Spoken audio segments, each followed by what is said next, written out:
Hello students, welcome to our channel. நாம் இன்னைக்கு இந்த பதிவில் common half yearly examination 12th ஸ்டாண்டர்டுக்கான கெமிஸ்ட்ரி மாடல் கொஷின் தான் பார்க்க போகிறோம். இந்த கொஷின்ஸை பார்க்காம நீங்கள் அரையாண்டு பரீட்சைக்கு போயிடாதீங்க. நீங்கள் தான் மார்க் ஸ்கோர் பண்ண முடியல, ஃபெயில் ஆகிட்டீங்கன்னு அப்புறம் வருத்தப்படுவீங்க. ஸோ வீடியோ ஸ்கிப் பண்ணாமல் பாருங்கள். எல்லா கொஷினுக்கான உங்களுக்கு எப்படி நீங்கள் அப்ரோச் பண்ணணும் அப்படின்ற எல்லாத்தையும் நான் உங்களுக்கு சொல்கிறேன். மறக்காமல் நீங்கள் இப்போ தான் நம்மளுடைய சேனலுக்கு புதுசாக வந்திருக்கீங்கன்னா நம்மளுடைய ஸ்கூல் நியூஸ் தமிழ் சேனலை சப்ஸ்கிரைப் பண்ணி சப்போர்ட் பண்ணுங்கள். பக்கத்தில் இருக்கக்கூடிய பெல் பட்டனையும் கிளிக் பண்ணி ஆல் அப்படின்ற ஆப்ஷனையும் செட் பண்ணிக்கிட்டீங்க அப்படின்னா நாங்கள் போடக்கூடிய எல்லா அப்டேட்ஸும் உங்களுக்கு நோட்டிஃபிகேஷனோட அடிக்கடி வந்து சேரும். கீழே டிஸ்கிரிப்ஷனில் வாட்ஸ்அப் சேனல் லிங்க் இருக்கும். அந்த சேனலில் ஜாயின் பண்ணிக்கோங்க. உங்களுக்கு வேண்டிய notes, exam updates, question paper, ஆன்சருக்கு எல்லாமே வந்து சேர்ந்துடும். இப்போ பார்த்தீங்கன்னா நம்ம 12th ஸ்டாண்டர்ட் கெமிஸ்ட்ரி வந்து நமக்கு department subject, so core subject அப்படின்றதால அதில் நம்ம வந்து மார்க் அதிகமாக வந்து ஸ்கோர் பண்ணால் தான் நம்ம இந்த நீட் எக்ஸாம் நிறைய கிளியர் பண்ணுறதுக்கு அது ரொம்ப யூஸ்ஃபுல்லாக இருக்கும். ஸோ நிறைய நாலேஜ் வந்து கெமிஸ்ட்ரியில் இருக்கணும். இப்போ ஈஸியாக வந்து மார்க் ஸ்கோர் பண்ணால் 1 மார்க்கில் வந்து நம்ம ஈஸியாக உடனே மார்க் வந்து ஸ்கோர் பண்ணிடலாம். கொஞ்சம் கூட நம்ம தயங்க வேணாம். அப்போது இந்த ஸ்க்ரீனில் தெரியக்கூடிய 1 மார்க்லாம் நீங்கள் வந்து படிச்சிக்க வேண்டியது ரொம்ப ரொம்ப ரொம்ப ரொம்ப இம்பார்ட்டண்ட்டாக இருக்குது. ஸோ ஒவ்வொரு 1 மார்க்குமே இம்பார்ட்டன்ட் தான். இதில் இருக்கக்கூடிய 1 மார்க்கான ஆன்சர்ஸ் எல்லாம் எங்கே இருக்குன்னு கேட்டிங்கன்னா ஸ்கூல் புக்லேயே உங்களுக்கு இருக்குது. எந்த விதமான கவலையும் தேவையில்லை உங்களுக்கு வந்து.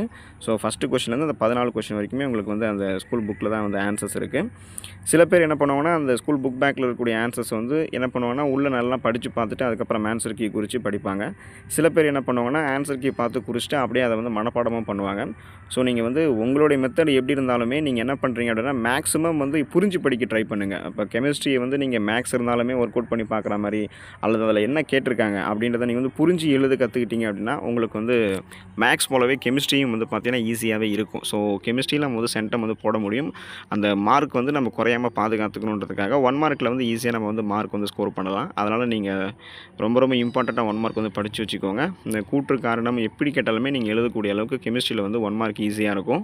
ஸோ இதில் இருக்கக்கூடிய ஒவ்வொரு இப்போ நீங்கள் இது வரைக்குமே 1 மார்க் வந்து படித்ததில்லை அப்படின்னாலும் ஆஃப் இயர்லி எக்ஸாமுக்கு கொடுத்துருக்கக்கூடிய லெசன்ஸில் இருக்கக்கூடிய இம்பார்ட்டன்ஸ் 1 மார்க்கு, ஸ்கூல் புக் பேக்கில் இருக்கக்கூடிய 1 மார்க்கு, பாக்ஸ் கண்டென்ட் எல்லாமே படித்து வச்சுக்கோங்க. அண்ட் ஸ்க்ரீனில் தெரியக்கூடிய 1 மார்க் மட்டும் படிக்காமல் போயிடாதீங்க.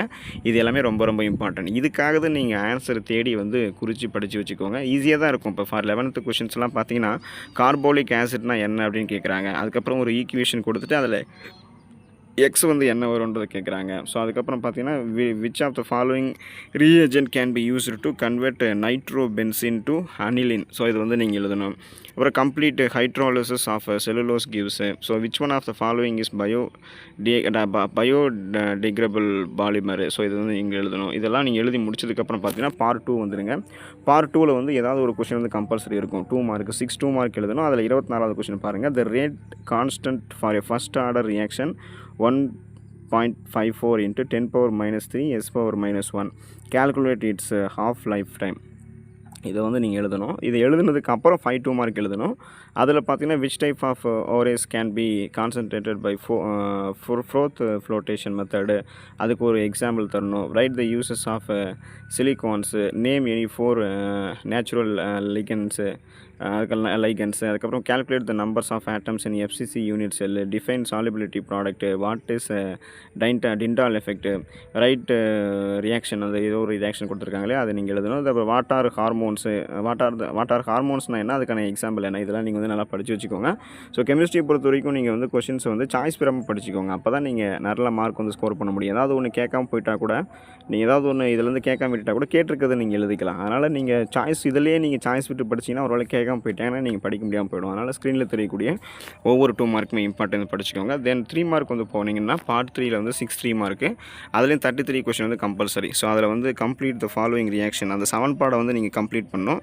அது வந்து பார்த்தீங்கன்னா ஜிங்க் டெஸ்ட்டு, CH3Cl, ஆசிடு, அதில் ஏபிசி வந்து என்னன்றதை நீங்கள் கண்டுபிடிக்கணும். ஃபைண்ட் அவுட் பண்ணிங்கன்னா உங்களுக்கு ஏபிசி அது 3 கண்டுபிடிச்சிங்கன்னா உங்களுக்கு 3 மார்க் இருக்குது. அதை எழுதுனதுக்கப்புறம் மீதி இருக்கக்கூடிய கொஷனில் 5 கொஷின் எழுதணும். எல்லா கொஷின்ஸுமே படிச்சுக்கோங்க. எல்லாமே ஈஸியாக தான் இருக்கும். பார்த்தீங்கன்னா write the preparation of potash aluminium, write any 3 difference between lanthanides and actinides, அந்த 27 கொஷினை படிச்சுக்கோங்க. அப்புறம் 28 கொஷின் வந்து பார்த்தீங்கன்னா what is auto catalyst, give example, state Faraday's laws of electrolysis, give the structures of zwitter ion. இப்போ பார்த்தீங்கன்னா write transesterification reaction, how nylon 2 nylon 6 is prepared, இதெல்லாம் நீங்கள் படிச்சுக்கோங்க. இதில் இருக்கக்கூடிய ஒவ்வொரு கொஷினுமே இம்பார்ட்டன்ட் தான். சாய்ஸ் விரும்ப படிச்சுக்கோங்க. பார்ட் 4 வந்தீங்கன்னா 5 மார்க் எழுதணும். அதில் எய்தர் ஆர் ஆப்ஷனில் தான் இருக்கும். ஆனால் நீங்கள் எய்தர் ஆர் ஆப்ஷனில் இருக்குன்றதுக்காக ஒரு கொஷின் மட்டும் நல்லா தெரிஞ்சது, ஈஸியாக இருக்கிறது, இந்த தேரம் மாதிரி இருக்கிறதெல்லாம் படிச்சுட்டு போயிடாதீங்க. எல்லா கொஷினுமே எழுதணும். எல்லா கொஷினும் முதல்ல படிச்சுக்கோங்க. எல்லாத்தையுமே படிச்சுக்கோங்க. நீங்கள் சாய்ஸ் விட்டு எழுதிக்கலாம். ஸோ எல்லாமே சொல்கிறது உங்களுக்கு அதுதான். எப்போதுமே ஒரு கொஷின் பேப்பர் நம்மகிட்ட முழுசாக கொடுக்குறாங்க அப்படின்னா, அந்த கொஷின் பேப்பரில் இருக்கக்கூடிய எல்லா கொஷினுமே நமக்கு தெரியுதா, அது எல்லாமே புக்கில் தான் இருக்கா அப்படின்றது வந்து நீங்கள் முதல்ல வாட்ச் பண்ணணும். தென் அதுக்கப்புறம் அதில் இருக்கக்கூடிய ஆன்சர்ஸ் வந்து நீங்கள் நோட் பண்ணி எல்லா ஆன்சர்ஸும் கரெக்டாக இருக்கான்றது வந்து பார்த்து நீங்கள் வந்து ப்ராக்டிஸ் பண்ணி படிச்சுக்கணும். ஏன்னா அதுதான் உங்களுக்கு வந்து மார்க் வந்து கொடுக்கும். இதில் வந்து ஸ்ப்ளிட் அப்பாக நிறைய இருக்கலாம். டேரெக்டாக 5 மார்க் கேட்டிருக்கலாம். இல்லைனா ஒரு 2 மார்க் ஒரு 3 மார்க் கேட்டு வந்து ஒரு 5 மார்க்குக்கு வந்து கொடுக்கலாம். எப்படி கேட்டாலுமே நீங்கள் இந்த கெமிஸ்ட்ரிக்கு வந்து பார்த்தீங்கன்னா நல்ல முக்கியத்துவம் கொடுத்து படிச்சுக்கோங்க. அவங்க கொஷின் எப்படி வேணால் கேட்பாங்க. அந்த ஷார்ட் கீ, ஃப்ரெங்கல் டிஃபெக்ட்ஸு, அப்புறம் டெரிவேஷன் கேட்கலாம். இல்லைனா சம்ஸ் ரிலேட்டடாகவும் கேட்கலாம். அதோடைய லாஸோடைய டெஃபினிஷன் கேட்கலாம். எப்படி வேணால் கேட்கலாம். நீங்கள் தான் அது வந்து நல்லா படிச்சுக்கணும் அப்படின்னு ஞாபகம் வச்சுக்கோங்க. ஸோ ஸ்க்ரீனில் தெரியக்கூடிய ஒவ்வொரு கொஷினுமே இம்பார்ட்டன்ட் தான். இதெல்லாமே உங்களுக்கு ஆன்சர் ஸ்கூல் புக்கில் தான் இருக்க போகுது. எதுவுமே அவுட் ஆஃப் சிலபஸ் கிடையாது. நீங்கள் ஏதாவது கைடு வந்து ஃபாலோ பண்ணுறீங்க அப்படின்னா அதையும் பற்றி படிச்சிக்கலாம். இல்லை கெமிஸ்ட்ரி உங்களுக்கு நாலேஜ் இருக்குது, நீங்களே படிச்சிக்கணும்னா படிச்சிக்கலாம்.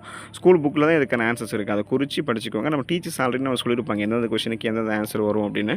அதை நல்லா பார்த்து படிச்சுக்கோங்க. மிஸ் பண்ணிடாதீங்க. கெமிஸ்ட்ரி வந்து ஒரு கோர் சப்ஜெக்ட்டு, ஒரு டிபார்ட்மெண்ட் சப்ஜெக்ட் அப்படின்றதால அதிகமாக ஸ்கோர் பண்ண பாருங்கள். நாலேஜ் வந்து வளர்த்துக்குங்க கெமிஸ்ட்ரியில். எல்லாரும் கெமிஸ்ட்ரி பார்த்து என்ன பயன்படுவாங்கன்னா, அந்த ஈக்குவேஷன்ஸ் சமன்பாடு வந்து எப்படி ஈக்குவல் பண்ணணும், சமன்பாடு வந்து எப்படி சரி பண்ணணும்னு நிறைய பேருக்கு தெரியாது. அதனாலே கெமிஸ்ட்ரி பார்த்து பயப்படுவாங்க. அப்படிலாம் கிடையாது. நீங்கள் அதிகமாக தியரி கொஷின்ஸே வந்து அட்டெண்ட் பண்ணிங்கன்னா கூட நிறைய மார்க் வந்து உங்களால் ஸ்கோர் பண்ண முடியும். ஸோ பயப்படாதீங்க. All the best for your examination. Thank you students.